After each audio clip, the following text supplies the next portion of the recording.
Hello friends, welcome to MS teaching channel. MS teaching ચેનલમાં આપનું સ્વાગત છે.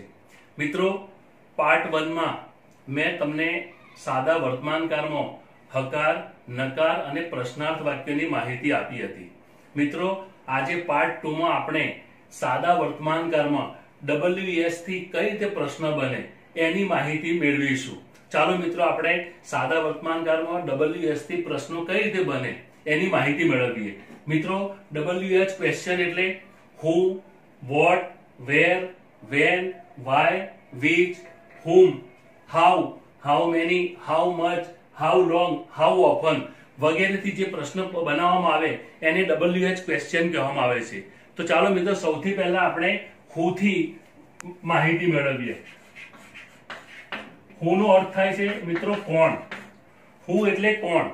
કોઈ પણ વ્યક્તિ વિશે માહિતી મેળવવી હોય ત્યારે આપણે who થી પ્રશ્ન બનાવીએ છીએ. Example, who is your class teacher, who is the principal of the school, who is the chief minister of Gujarat, who is the prime minister of India, who is the president of India વગેરે. મિત્રો, આનાથી કોઈ પણ વ્યક્તિની માહિતી આપણે મેળવી શકીએ છીએ. who નો અર્થથી પ્રશ્ન બનાવવાથી કોઈ પણ વ્યક્તિ કોણ છે એની માહિતી આપણે મેળવી શકીએ. હવે મિત્રો, સાદા વર્તમાનકાળમાં આ વાક્યો પ્રશ્નાર્થ કઈ રીતે બને એની માહિતી મેળવવી ખૂબ જરૂરી છે. મિત્રો, આપણે ઉદાહરણ દ્વારા એની માહિતી મેળવીએ કે who એટલે કોણ. દાખલા તરીકે એક્ઝામ્પલ એક લખું છું કે ગંગારામ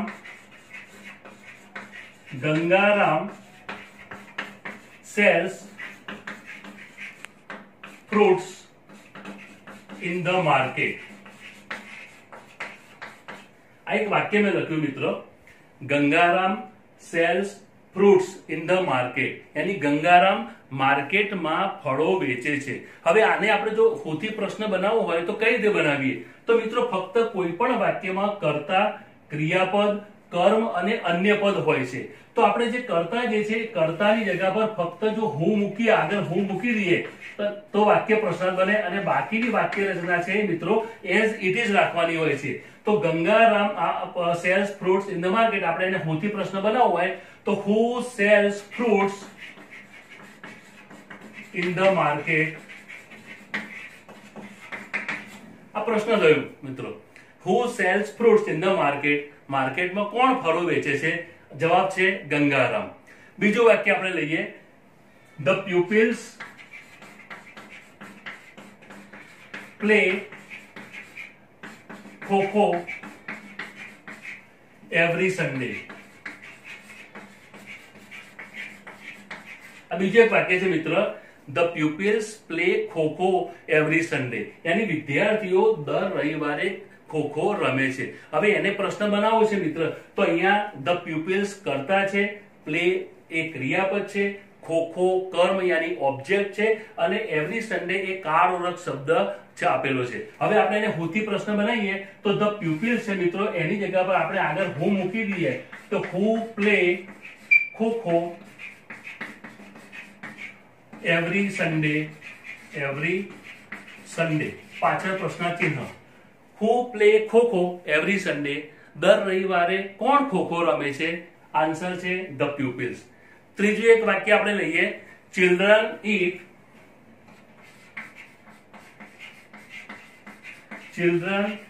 eat chocolates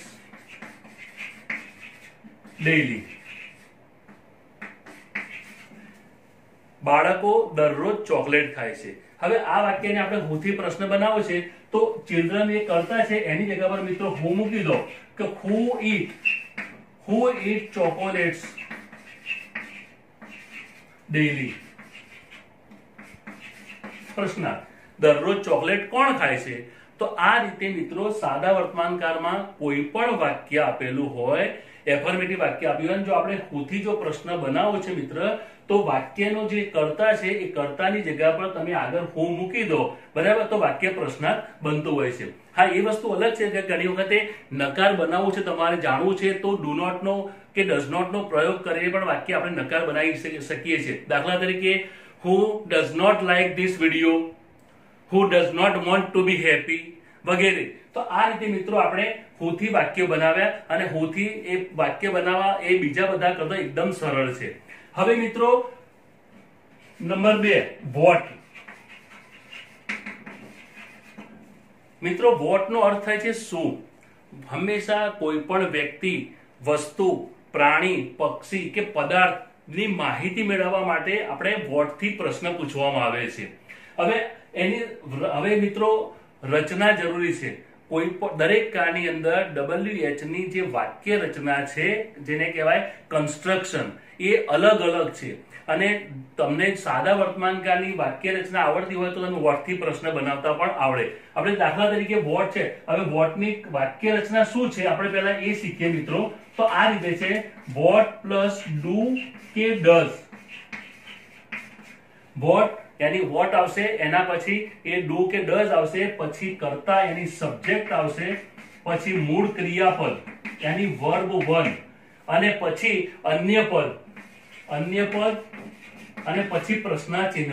હવે મિત્રો આ ખાસ ધ્યાન આપજો, કોઈ પણ વિદ્યાર્થીને જ્યારે વોટ થી જો પ્રશ્ન બનાવવાનું કહ્યું હોય તો બનાવતી વખતે એ બી કન્ફ્યુઝન મુકાય છે, કેમ કે આ કાળની અંદર સહાયકારક ક્રિયાપદ ક્યાં ડુ આવે ક્યાં ડઝ આવે એ ઝડપથી ખબર પડતી નથી. તો હું એને સમજાવું છું, બરાબર ધ્યાન રાખજો મિત્રો, કે વોટ પ્લસ ડુ ડઝ કર્તા મૂળ ક્રિયાપદ અને અન્ય પદ. હવે વોટ વાળા વાક્યમાં ઓબ્જેક્ટ એની કર્મ, આપણે વોટ થી પ્રશ્ન પૂછીએ એટલે ઓબ્જેક્ટ ના આવે. જુઓ, હવે એના માટે આપણે ઉદાહરણથી સમજીએ. એક્ઝામ્પલ લઈએ તો ધ ટીચર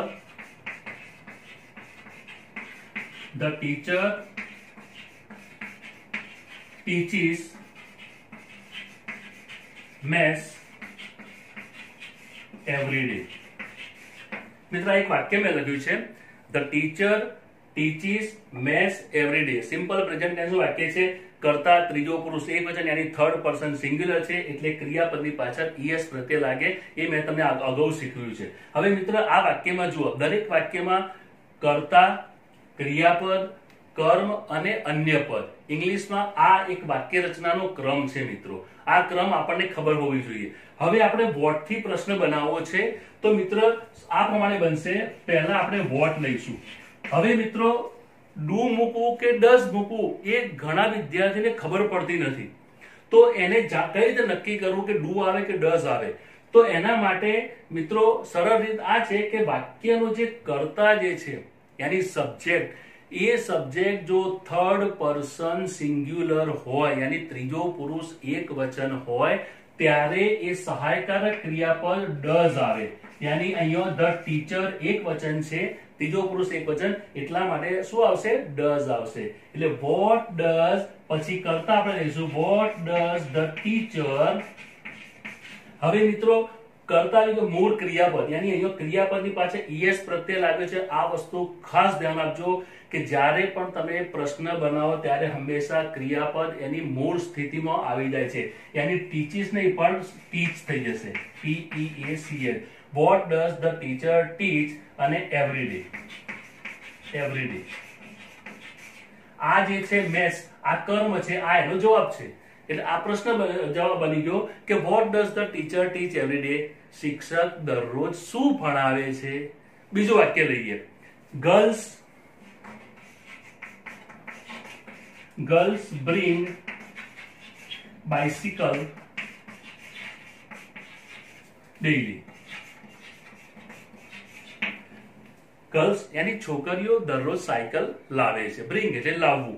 હવે મિત્રો જુઓ, આ પણ સાદા વર્તમાનકાળનું વાક્ય છે, પણ અહીંયા કરતા જે સબ્જેક્ટ છે એ ત્રીજો પુરુષ બહુવચન છે, ગર્લ્સ, એટલા માટે બ્રિંગમાં એસ લાગ્યો નથી. હવે આ વાક્યને આપણે પ્રશ્ન બનાવીએ મિત્રો, બરાબર ધ્યાન આપજો. આ અહીંયા વોટ, હવે મિત્રો ડુ કે ડઝ માંથી શું આવશે? હવે અહીંયા જુઓ તો કરતા ત્રીજો પુરુષ બહુવચન છે એટલે ડઝ નહીં આવે પણ ડુ આવશે. યાની what do girls bring daily. પ્રશ્ન બની ગયો. ડુ આવ્યું, ક્રિયાપદ તો મૂળ આવે જ છે. Vote do girls bring daily? છોકરીઓ દરરોજ શું લાવે છે? જવાબ છે બાઇસિકલ. આ રીતે બરાબર ધ્યાન આપો મિત્રો. છતાં એક બીજું વાક્ય લખીએ મિત્ર કે mister Patel drinks coffee every day. ત્રીજું વાક્ય જો મિત્રો, mister Patel drinks coffee every day, યાની શ્રીમાન પટેલ દરરોજ કોફી પીએ છે. હવે આ વાક્યને આપણે વોટ થી પ્રશ્ન બનાવીએ. જુઓ તો આ પ્રમાણે બનશે વોટ. હવે મિસ્ટર પટેલ કર્તા છે મિત્રો, એ એક વચન છે. બરાબર ધ્યાન આપો. જે વિદ્યાર્થીને કર્તાનો ખ્યાલ આવશે એ જ વિદ્યાર્થી વાક્ય સરળતાથી પ્રશ્ન બનાવી શકશે અને લખી શકશે.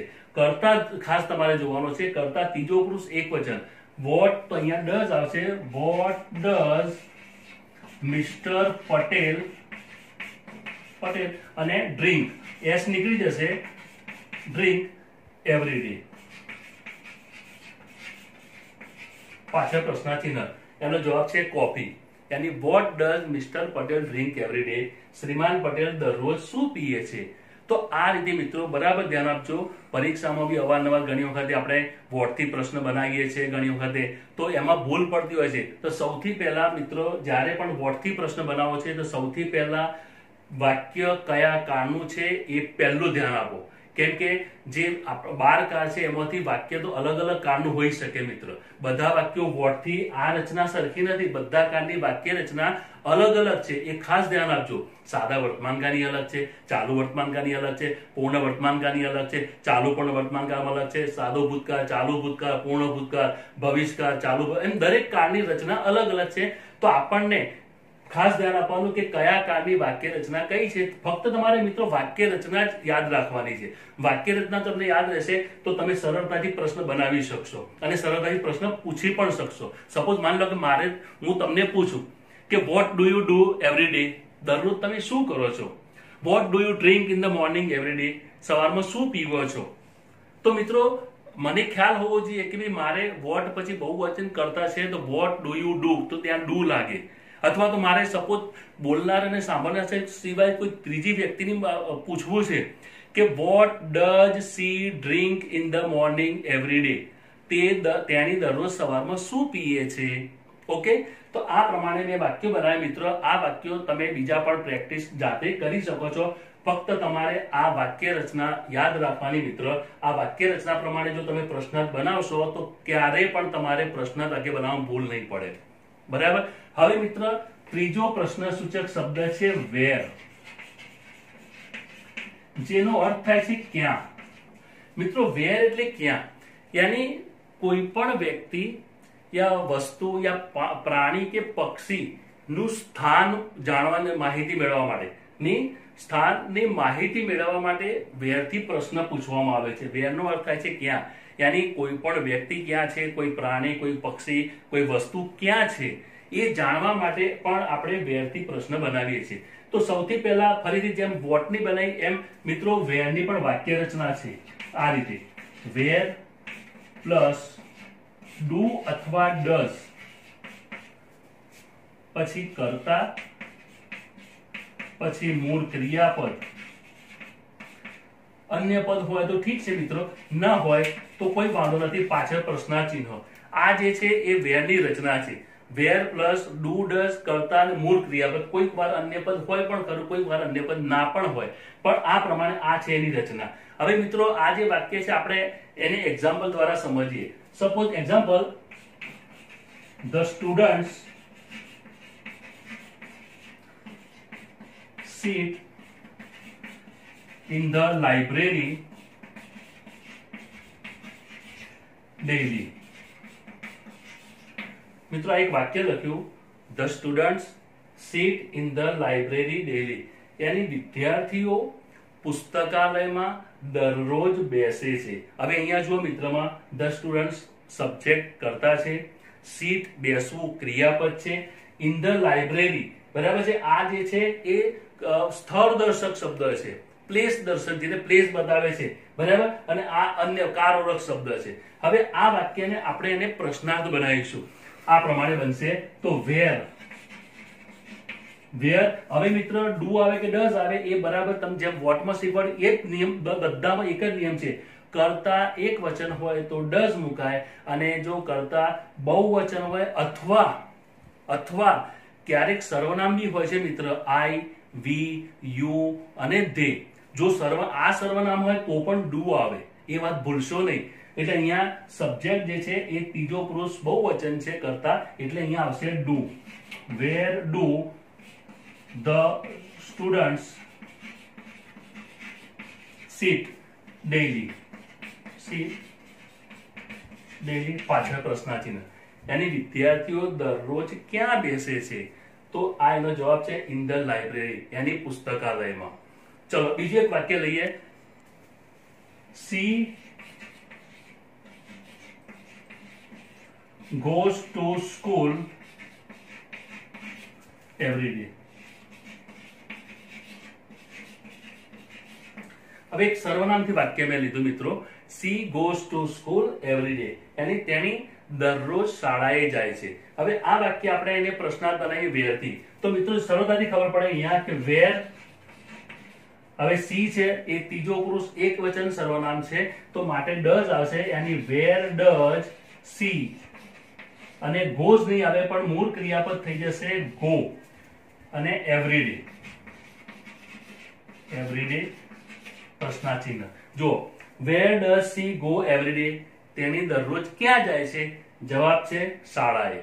તો ટુ સ્કૂલ જે છે એ વેર નો જવાબ છે, yani સ્થળ બતાવે છે. બરાબર. તો મિત્રો આ રીતે એ વેરમાં પણ તમારે એની વાક્ય રચના વોટ વેર બધાની રચના આ જ પ્રમાણે છે. ફક્ત એક જ વસ્તુ ધ્યાન આપવાનું પ્રશ્ન બનાવતી વખતે કે એનો સબ્જેક્ટ જો ત્રીજો પુરુષ એક વચન હોય અથવા હી સી કે ઈટ હોય, સર્વનામ બી હોઈ શકે ને મિત્રો, તો હી સી ઈટ હોય તો પણ તમારે સહાયકારક ક્રિયાપદ એ ડઝ આવે.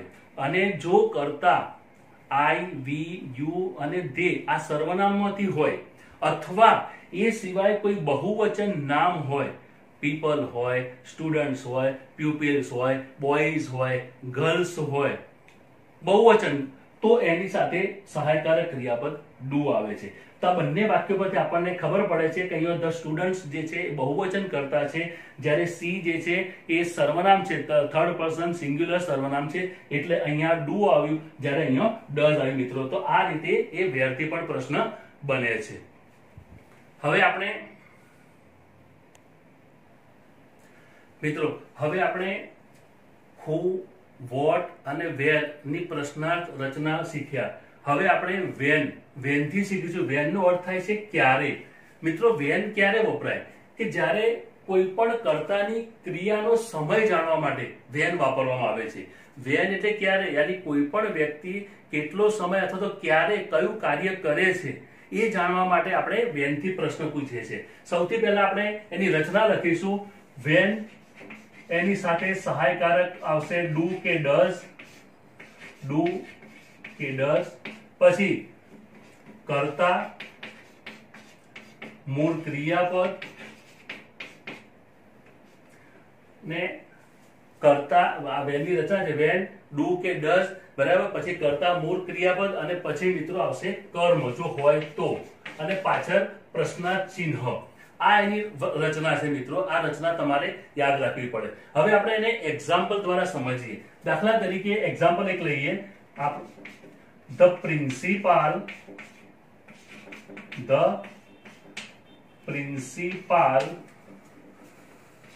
comes to the school at 10:30 AM daily. મિત્રો આ એક વાક્ય લખ્યું છે, બરાબર ધ્યાન આપો. The principal comes, to come એટલે આવું. The principal comes to the school at 10:30 AM daily, yani આચાર્યશ્રી સ્કૂલમાં દરરોજ 10:30 વાગે આવે છે. હવે મિત્રો બરાબર એ સમજીએ. ધ પ્રિન્સિપાલ જે છે એ કર્તા સબ્જેક્ટ છે, કમ જે છે એ વર્બ છે, ટુ ધ સ્કૂલ એ કર્મ છે, અને એટ 10:30 આ જે મિત્રો આ સમય બતાવે છે. ડેઈલી એ રોજની ક્રિયા બતાવે, સાદા વર્તમાનકાળનો કાર ઓળખ શબ્દ. હવે આ વાક્યમાં આપણે વેન એટલે ક્યારે, yani કર્તાની ક્રિયા ક્યારે થાય છે એનાથી પ્રશ્ન બનાવો છે. આ એનું માળખું છે. આ માળખાને ધ્યાનમાં રાખીને આપણે બનાવીએ તો આ રીતે બનશે મિત્રો કે વેન, હવે તમે જુઓ કર્તા ત્રીજો પુરુષ એકવચન છે એટલે ડઝ આવશે. વેન ડઝ ધ પ્રિન્સિપાલ, મૂળ ક્રિયાપદ થઈ જશે કમ, ટુ ધ સ્કૂલ ડેઇલી, પાછળ પ્રશ્નાચિહ્ન. આ સમય જે છે મિત્રો, આ એનો જવાબ છે. એટ 10 આટલો જવાબ છે. યાની આચાર્યશ્રી રોજ શાળામાં ક્યારે આવે છે, તો મિત્રો આ સમય બતાવે છે. એટલે વેન વાળા વાક્યમાં એક્ઝેક્ટલી કોઈ સમય આપેલો હોય છે.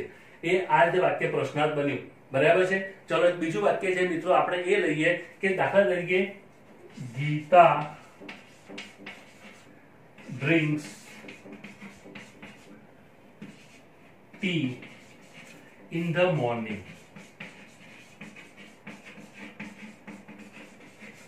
ડેઇલી. વિદ્યાર્થી મિત્રો અહીંયા જુઓ, Geeta drinks tea in the morning daily. હવે મિત્રો અહીંયા જો સમય આપેલો હોય તો સરળતાથી આપણને ખબર પડે કે વેનના જવાબની અંદર જ્યારે સમય આપેલો છે તો એ નીકળી જશે. હવે આ વાક્યમાં Geeta drinks tea in the morning, હવે અહીંયા ઘડિયાળનો સમય નથી આપ્યો, પણ છતાં ઇન ધ મોર્નિંગ એની સવારમાં. ક્યારે ગીતા રોજ સવારમાં ચા પીએ છે, તો ક્યારે ચા પીએ છે, ક્યારે પૂછીશું આપણને તો તરત જ જવાબ મળશે ઇન ધ મોર્નિંગ, એની સવારમાં. તો આ જે છે એ વેનનો જવાબ છે. ઇન ધ મોર્નિંગ, સવારમાં, બપોરે, સાંજે, રાત્રે. આ જે છે એ પણ મિત્રો એ વેનના જવાબ છે. વેન એટલે ક્યારે, એ સમય બતાવે છે. તો આપણે હવે આ વાક્યને પ્રશ્નાર્થ બનાવીશું. આ રીતે બનશે કે વેન, હવે ગીતા એક વચન છે માટે ડઝ આવશે. When does Geeta drink tea અને ડેઇલી, પાછળ પ્રશ્નાર્થ ચિહ્ન. When does Geeta drink tea daily, Geeta દરરોજ ચા ક્યારે પીએ છે. આ એનો જવાબ થયો મિત્રો. બરાબર છે. હવે આપણે દાખલા તરીકે એક સર્વનામ વાપરીએ. ત્રીજું વાક્ય લખીએ, we watch TV at night every day. હવે અહીંયા જો મિત્રો, હવે અહીંયા મેં એક સર્વનામથી વાક્ય બનાવ્યું છે, કેમ કે પુરુષવાચક પર્સનલ પ્રોનાઉનથી બનાવ્યું છે. We watch TV at night every day. અમે દરરોજ સાંજે ટીવી નિહાળીએ છીએ. હવે એ વાક્યને આપણે વેનથી પ્રશ્ન બનાવ્યું છે મિત્રો. તો આ જ પ્રમાણે રચના તમારે આ જ ધ્યાનમાં રાખો. આ રચનાને તો તમે ધ્યાનમાં રાખશો તો ક્યારે પણ પ્રશ્ન વાક્ય બનાવવામાં ભૂલ નહીં પડે. તો આ રીતે બનશે વાક્ય કે વેન. હવે અહીંયા મિત્રો વી છે, મેં આગળ તમને વાત કરી કે જો સર્વનામ આઈ, વી, યુ, ધે હોય અથવા બહુવચન કરતા હોય ત્યારે સહાયકારક ક્રિયાપદ ડુ આવે. એ ખાસ તમારે મગજમાં યાદ રાખી દેવાનું. તો when do we watch TV every day. આ રીતે બને. When do you watch TV every day, આપણે દરરોજ ટીવી ક્યારે જોઈએ છે. તો આ એટ નાઇટ જે છે મિત્રો, આ સમય બતાવે છે. આ સમય બતાવે છે રાત્રે. બરાબર. તો મિત્રો વેન થી આ રીતે વાક્યો મેં લખ્યા. તમે પણ પરીક્ષાની અંદર અથવા તો ક્યારે પણ જયારે લખતા હોય, વાંચતા હોય ત્યારે બરાબર ધ્યાન આપો, એનો અભ્યાસ કરજો. આ વાક્ય રચનાનો ક્રમ છે મિત્રો.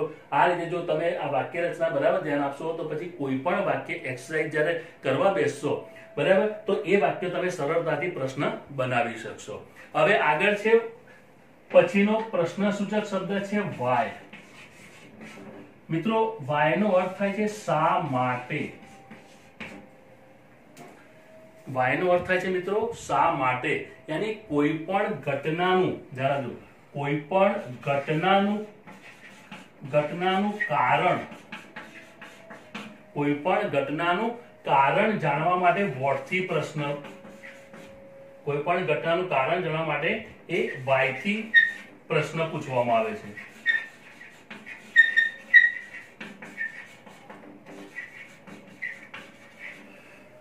વાય નો અર્થ થાય છે મિત્રો શા માટે. આપણે એની પણ રચના આ જ પ્રમાણે છે. પહેલા વાક્ય રચના આપણે લખીશું તો આ પ્રમાણે બનશે. વાય પ્લસ ડુ કે ડઝ, પછી કર્તા, પછી મૂળ ક્રિયાપદ, પછી આવશે કર્મ અને પ્રશ્નાર્થ ચિહ્ન. આ એની વાક્ય રચના થઈ મિત્રો કે વાય પછી ડુ ડઝ, પછી આવશે કર્તા, પછી આવશે મૂળ ક્રિયાપદ અને પછી કર્મ વાક્યમાં હોય અને પછી પાછળ પ્રશ્નાર્થ ચિહ્ન. હવે આપણે એને એક્ઝામ્પલ દ્વારા સમજીએ. એક એક્ઝામ્પલ લખું છું અહીંયા. they collect fund to help the needy people. મિત્રો ધ્યાનથી જુઓ, એક વાક્યમાં લખ્યું છે they collect. ટુ કલેક્ટ એટલે ભેગું કરવું, સંગ્રહ કરવું. they collect fund. ફંડ એટલે રકમ, પૈસો. ટુ હેલ્પ, અહીંયા ટુ હેલ્પ ઇન્ફિનિટિવ છે મિત્રો. આગળના વિડીયોમાં તમને ઇન્ફિનિટિવ વિશે પણ હું માહિતી આપીશ. ધ નીડી પીપલ, નીડી એટલે જરૂરિયાતમંદ, યાની તેઓ જરૂરિયાતમંદ લોકોને મદદ કરવા માટે ફંડ એકત્રિત કરે છે. હવે આ વાક્યમાં આપણે વાય થી પ્રશ્ન બનાવવો છે મિત્રો. તો આ ની રચના બરાબર જુઓ ફરીથી, બરાબર છે. તો અહીંયા વાય થી પ્રશ્ન બનાવો છે તો આ પ્રમાણે બનશે કે વાય દે સર્વનામ છે માટે ડુ આવશે. Why do they collect funds. બસ મિત્રો, કોઈ પણ વાય થી જો તમે પ્રશ્ન બનાવશો તો એનું કારણ જાણવા માટે લગભગ વાક્યમાં ટુ ઇન્ફિનિટિવ પછીની રચના આપેલી જ હોય છે. યાની ઇન્ફિનિટિવ પછીનું પદ જે છે એ એનો જવાબ હોય છે. યાની to help the needy people, યાની જરૂરિયાતમંદ લોકોને મદદ કરવા. હવે જો પ્રશ્ન આ રીતે બનશે કે Y do they collect fund, તેઓ ફંડ શા માટે એકઠું કરે છે. બીજું એક વાક્ય આપણે લખીએ, Lata goes to music class to learn music. બીજું વાક્ય લખ્યું મિત્રો કે Lata goes to music class to learn music, યાની Lata જે છે સંગીત શીખવા માટે સંગીત ક્લાસ જાય છે. હવે એ વાક્યમાં આપણે પ્રશ્ન બનાવવો છે, વાય થી બનાવવું છે મિત્રો. તો આ જે બનશે કે વાય ડઝ, કેમ કે અહીંયા લતા જે છે એ કરતા ત્રીજો પુરુષ એક વચન છે એટલે ડઝ આવશે. Why does Lata go to music class. પ્રશ્ન, આ પ્રશ્ન બની ગયો. Why does Lata go to music class, Lata સંગીતના ક્લાસ શા માટે જાય છે. તો મિત્રો વાય નો જવાબ છે કારણ દર્શક આ છે, ટુ લર્ન મ્યુઝિક, યાની સંગીત શીખવા માટે. બરાબર. બીજું છેલ્લું વાક્ય આપણે જોઈએ, ત્રીજું વાક્ય જોઈએ કે અતુલ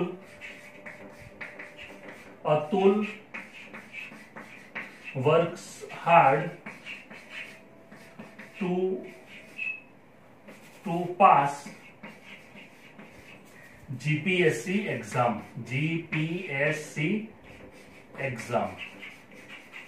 તો એક વાક્ય જુઓ, અતુલ વર્ક્સ હાર્ડ.